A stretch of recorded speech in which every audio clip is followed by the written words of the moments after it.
Hey guys, welcome back to my channel. It is Roderic Martez, and if it's your first time here, make sure you guys hit the big red subscribe button, like this video, and after the video, comment what you guys think. Also, hit that silver bell so you guys are notified every single time I post a video. If you guys have seen the title, you guys know that this is going to be a story time. My freshman year at Central was amazing. I got drunk as fuck like every single weekend, but we're here to talk about how I got jumped. Yes, Roderic Martez got jumped. That's the only info I can give you right now, but let's get into the video.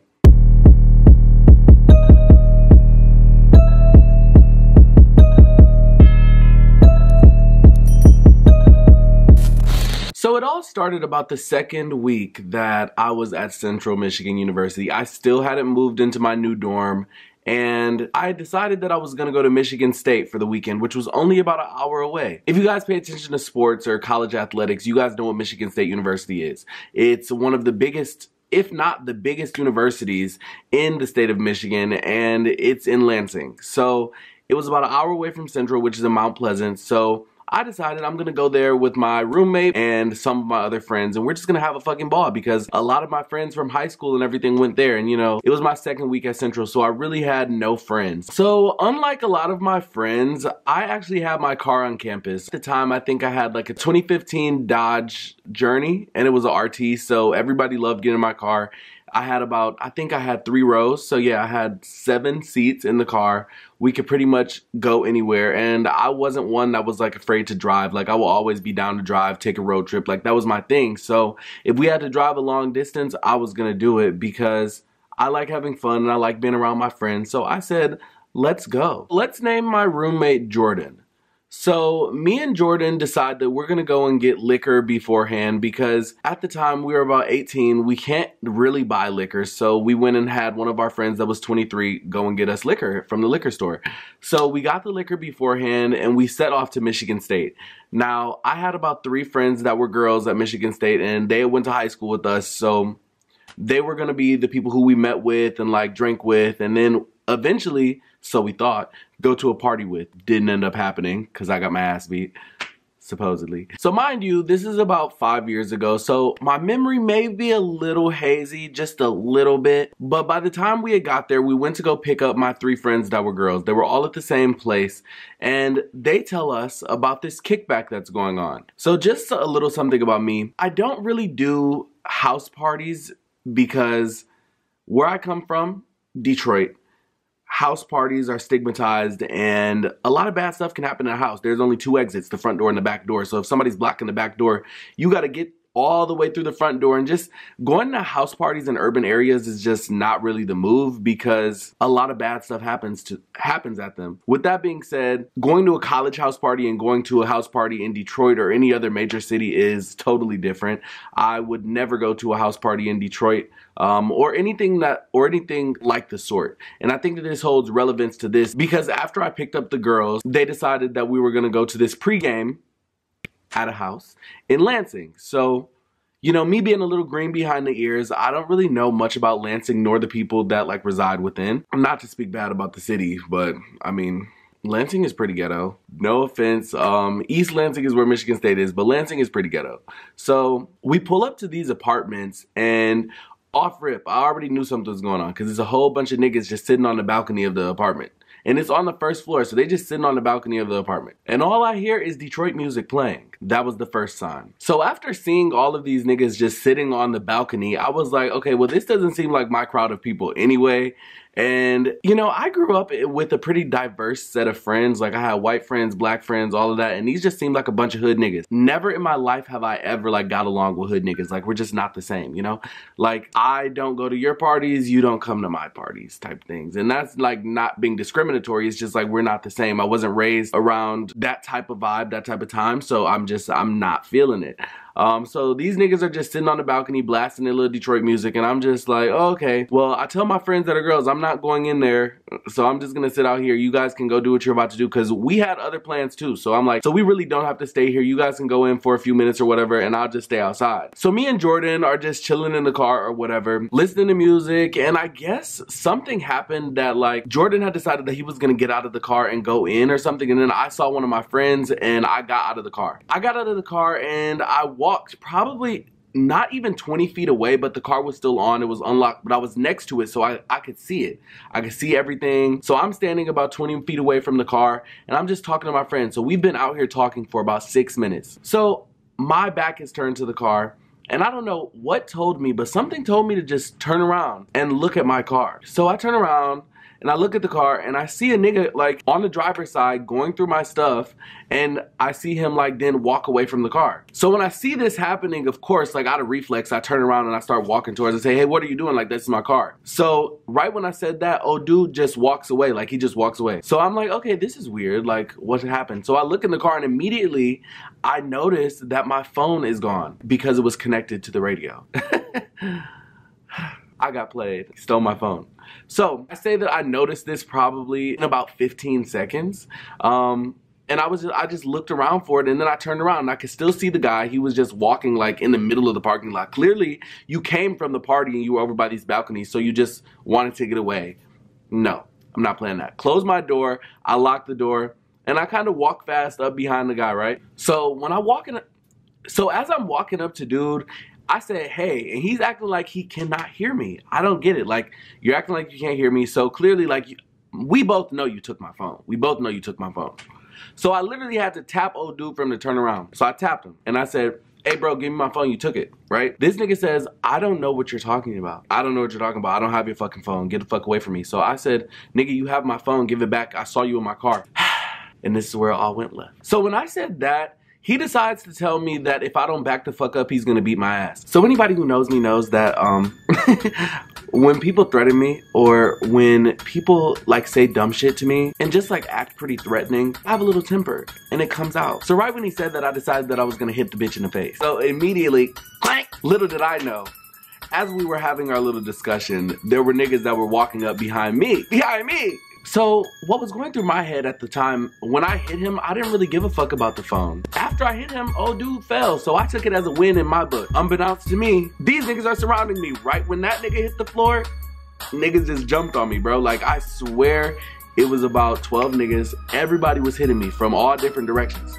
And I'm still, I think at this point, like I'm about 40 feet away from the car. So it's like, it's pretty far. Jordan, nowhere to be found. Didn't see Jordan, so I'm fighting all these niggas. So I'm trying to fight these niggas. Then I guess I don't really even like remember what was going on, but all of a sudden Jordan comes back around and he's like, oh no, stop. So he grabs me, gets in front of me. He's like, oh no, we're about to leave. Nah, fuck these niggas. We're about to beat their ass. Why aren't you fighting with me, right? That's what I would think. Because when it gets to a certain point with me, I'm ready to fight. Like, I want to fight you. I want to beat your ass. You touched me. You took my phone. It's not like I can't get a new phone. That's a material item, but you disrespected me. You went in my car. You grabbed my phone, you walked away, and then acted like I was stupid.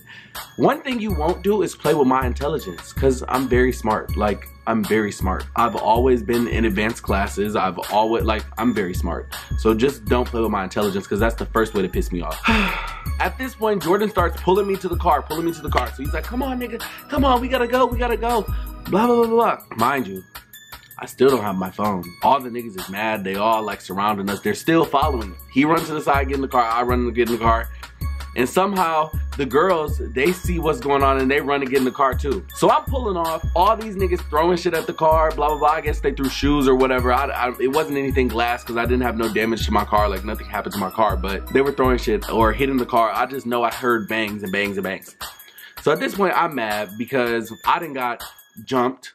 And all I know is that I didn't have a phone and my face was fucked up, or at least I thought it was fucked up. So, you know, when something crazy happens, everybody's always like, damn, bro, damn, I didn't even know that was shit was going on. So at this point, I'm asking Jordan, like, where were you? Why weren't you there when this shit was happening? Like, why weren't you helping me? Because, you know, if this was happening to one of my friends, I would have been helping them. He says he didn't see the situation. He didn't know what was going on, blah, blah, blah. And you know, I don't fault him for this. Maybe he didn't, maybe he did, maybe he was scared. But at the end of the day, me and Jordan both are from the suburbs, so that's not a situation that we're used to experiencing. So all I can say is the only reason that I reacted the way that I did is because I do have a temper. And a lot of people aren't like me, so I didn't really fault him. That's still like one of my best friends. I just know which friends can do what, and that's how you have to handle all your friends. Like, you gotta know if something pop off, is this the friend that's gonna fight with you, or is this the friend that's gonna call the cops? I'm the person that's probably gonna fight. Fuck the cops. In that moment, fuck the cops. After, we can call the cops. After I've calmed down, you know? So, with that being said, after I calmed down, after I was in the car, all the girls had said what they had to say. I said, let me use somebody's phone so I can call the police, because I need to figure out how do I get my phone back? Or what do I do in this situation? How do I put in a report? Because, you know, I'm not above putting a report on somebody. I will put a report on anybody. You know, bitch, you wanted to touch me, you can go to jail. You can go to jail, and I don't give a fuck. You can go to jail. So as I'm calling the police and all of that, Jordan tells me that it was a gang that jumped me. So after I talk to the police, we tell them that we're gonna stop somewhere, and they come and meet us there after like 30 minutes. So we were sitting in a parking lot at Tim Hortons waiting for 30 minutes for these police to show up. So they finally showed up, got a report from me, got a report from my friends. That was it. And then they say, okay, well, we actually just shut down a party, and we heard some reports from neighbors, and we have these niggas in a lineup. So they said that they had about 5 suspects that they had for stealing my phone and assaulting me, because that's what it was, assault.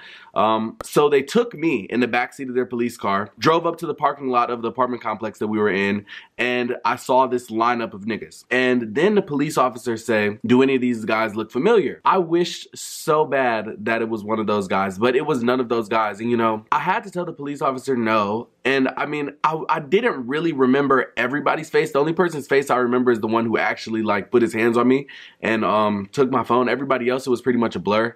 I was mad. I feel like I blacked out, but it was pretty much a blur.